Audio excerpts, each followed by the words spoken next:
Good morning, Uklama, Crystal Jack, and I'm here on behalf of Huu-ay-aht First Nations, where I work as a advisor for treaty implementation.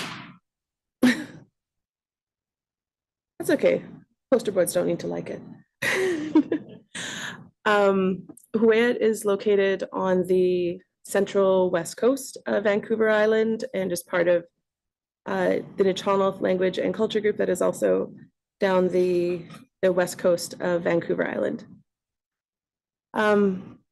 So after the last great 2 days, I had to pivot a little bit with this because a lot of what was intended with this presentation, we collectively did an exercise on yesterday when we said, I am trying to sow that. And that was sort of the intent of this. So considering that, though, there's some discussion and thinking there's still some value to just take a slice of life, go a little deeper into what we all did at a surface level in that exercise yesterday, and seeing how the data project inspired a solution to a longstanding problem, look at how the data project answered that looming question of where to start, and an example of its application to a broader project and how it's being used as a foundation or a springboard to become bigger than its maybe some of the original intent of the community well-being framework. For a little bit of context, Huu-ay-aht does not have their own treaty. Huu-ay-aht shares the Manaulth Treaty with 4 other nations. So treaty negotiations started in the 1990s with all 14 Nuu-chah-nulth nations. 6 signed the agreement in principle, and in the end, 5 nations ultimately signed the Manaulth Treaty, which is Huu-ay-aht First Nations, Huu-ay-aht no, I said that right. Huu-ay-aht First Nations, Toquat Nation, Uchukleset Tribe, and Ucluth Government or Ucluelet First Nation. I wanted to give a bit of a background in the governance context in which we're operating. I won't go into full detail. There's a great graphic, but wanted to touch on something that I had brought up a little bit yesterday about all of the things that we're being asked to govern and how that is really unique in the landscape of governance at the municipal level, the regional level, provincial, and even federal level. And also for context, Huu-ay-aht has approximately 800 citizens, and they're primarily located in the village of Anakla in the traditional territories in the Hahuthli. And the bulk of the population is in the nearest urban center, about a 90-minute gravel road that is currently that's a whole other presentation, but currently being chip sealed to make the community's access to the community much safer. And the remainder are concentrated throughout Vancouver Island and in the lower mainland.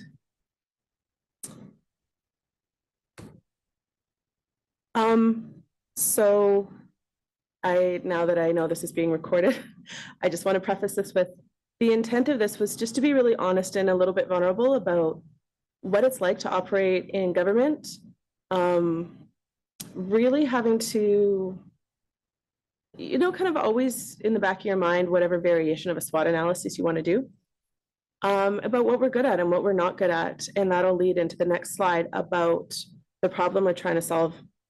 And I will also say, this is my personal opinion and not the reflection of a administration-wide SWOT analysis. This is my opinion as an advisor and someone who has worked both as staff and consultant for Huu-ay-aht.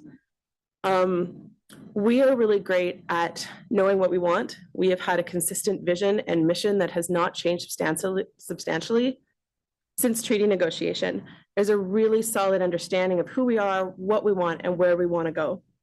We are really great at, well, depends on what citizens you ask. We're really great at providing a lot of community engagement, checking in on all major areas, providing communication back out in several different media formats between check-ins and newsletters and online. And when we do our community engagement, we do it in five main communities every time. We have a pretty strong political presence and really strong intergovernment relationships with the other Manalth, with our Nachanoth neighbors, you know, and all of the other various governments. Huu-ay-aht was very firm and strong in wanting to provide programs and services for all citizens wherever they live, and we continue to do so. And do a lot of trailblazing with our economic development and pursuing major projects.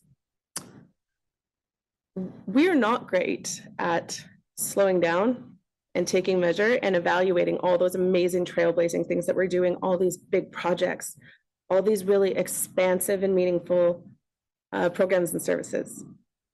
There's kind of a culture of move forward, keep doing what's big, what's better, what's next. We're not great as most organizations are as they get larger about sharing consistent information between departments. We're not great at, and this is kind of the core of it, providing access to collective and administratively developed data. So this isn't even necessarily things we've gathered through community engagement or surveys. This is just, so we wrote a report on this. This department kind of did an evaluation of a particular program, like even just those sorts of things. Or, we all have our ups and downs, and when we're doing a great job communicating, collaborating, and then you get bogged down, you kind of come back up. So, and hesitated to share this one, but when you are doing a lot of trailblazing and pursuing big ideas, you sometimes don't play well with others. And we could improve our levels of cooperation and collaboration at a number of different tables that we're at. This is something that, and again, very personal opinion, I think stems from some of the treaty negotiation when we picked a different legislative development model where we did a lot of community engagement first and developed legislation later, and the other Manalth nations went through a process of like creating some outlines and early drafts of legislation and then doing community engagement, and it had continued to diverge. And kind of that culture of going out on your own.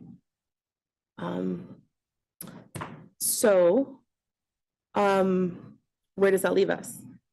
That left me with, after thinking about it, I was trying to solve two things. One, honestly, just very individually, I have some work that I'm struggling with. A big piece of my job is to update a very large, clunky, outdated, with difficult usability treaty implementation plan. And I don't know where to start. It's so big. It needs to evolve into so many things that it isn't.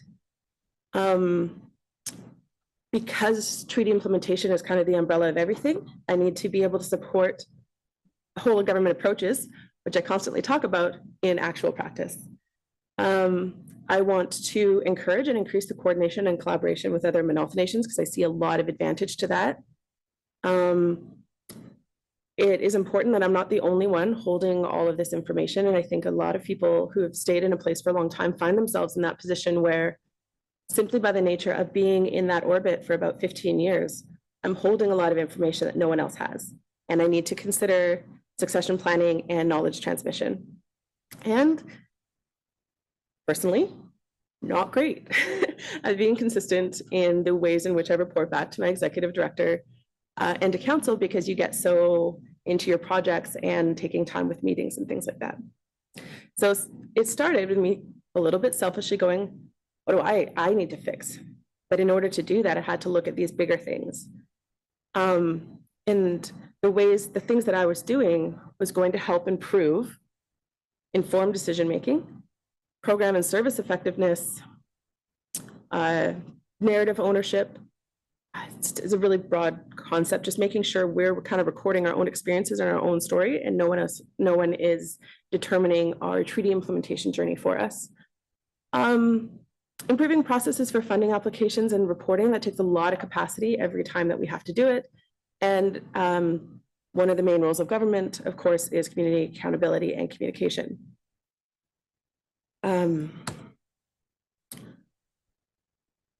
This one I'm just going to talk a lot. And also, I just really wanted to share, this is my daughter in 2015 and her great grandpa who has since passed away. So when I looked at the description of the data toolkit, the tools in it, and particularly this idea of the indicator library and framework, it seemed like a really great starting point that could help with that treaty implementation plan piece and also start to evolve to become something bigger. And in the last 2 days, I've reflected a lot about the worldview aspect of our discussions as it relates to my role in supporting treaty implementation and what happened when we did those domain exercises together. Nch'anolth language has a word for a worldview concept and a value that everything is one or everything is connected. Hishuk Sawak. And it's one of the 3 principles that grounds the decisions and actions of the Huu-ay-aht government. And that domain exercise really showed us how those things are all connected. We all struggled about where to put them, and even when we put them somewhere, understood how the other pieces connected to it. I think we put them on the wall and had strings, it would just look like a big conspiracy theory out on the wall with all the little red strings or something. So one of the core messages during treaty negotiation and ratification was that self-governance and self-determination would improve the lives of Huu-ay-aht citizens. And I feel like that's just that is another way to say improve their overall well-being. So community well-being, treaty implementation, the more I'm thinking about it, when I'm looking at how to measure and evaluate and track, they're the same things. Really, in the end, have we been successful with any of treaty implementation if the well-being of our citizens is not improved? So, the application of Huu-ay-aht's principles and worldview would equate the measuring, tracking, and evaluation of treaty implementation with the measurement, tracking, and evaluation of citizen well-being, and really I already started to see in a blurry way, those connections in the last 2 days really helped me kind of solidify how I'm going to go about the next steps of this. So the first part was looking at the best use of the expert hours. And originally I was a little stuck here because I wanted to do something a little bit too big, too broad, massive systemic change, and it wasn't a great place to start. And when I took it down a little bit to the treaty implementation tool that I'm trying to evolve, it made a lot of sense to focus the expert hours with the support and the development and early kind of testing of what that might look like. And so just listed out some of the reasons, some of the assets, the things that we have that brought me to the conclusion that this would be a great place to start. And there's one on the bottom. This presentation was actually mainly going to be about that final bullet here on the periodic review, but for a number of reasons, certain meetings and connections didn't happen, so we shifted to a Huu-ay-aht focus. But the periodic review, the 15-year review, as I'm going to call it, is not well defined in the treaty. And while we weren't surprised early on that the North Nations and Canada had different ideas about its purpose and its outcome, we had started down a really good collaborative path with Canada to better define what that would look like. And it was very similar once we started the SGIG community wellbeing framework. I mean, yes, some of it was the same team, but like it all came flooding back. It was very similar in approach. And for many reasons that I won't get into, there was a bit of a stall in that process, and we picked it up again. Some of the attitudes and comments from Canada had shifted in what we perceived to be a really quite negative direction to what we thought we were trying to accomplish. So the North Nations are in the process of trying to update and better define our objectives for this periodic review. But it's some of what I'm building here will help Huu-ay-aht, and also Huu-ay-aht's position within the periodic review, and also hope to set some examples and spark some ideas with the other Manaus nations about being prepared for the periodic review and ways of improving and considering data governance. So I'm really looking forward to further conversation with the Manaus nations on how we can take this and apply it both to the periodic review and hopefully a presentation as we get further into it, I'll get to make later about how to apply the toolkit to collective governance. We do so much together as Manaus Treaty Nations and under the Manaus Treaty Society. Really looking forward to what will likely be Steiner, John Rankin, and myself as participants in the DSC presenting some ideas and proposals to the Manaus Treaty Society board in the future. So in terms of tangible steps, I just thought I'd share, we're kind of solidified the idea now. We've looked at the toolkit, how it can apply, and it's still sitting a lot with just me right now. And the next step is to shift that. So, and I'm glad it actually had come up, I think on the first day, the first full day, about a communication piece. So they presented a problem. I'm seeing the toolkit as a bit of a solution. So I'm sure that I'll get buy-in, but I do have to go back and really deep dive into some of the stuff I talked about today and really explain the value and application and what it looks like in terms of budget and capacity and things like that.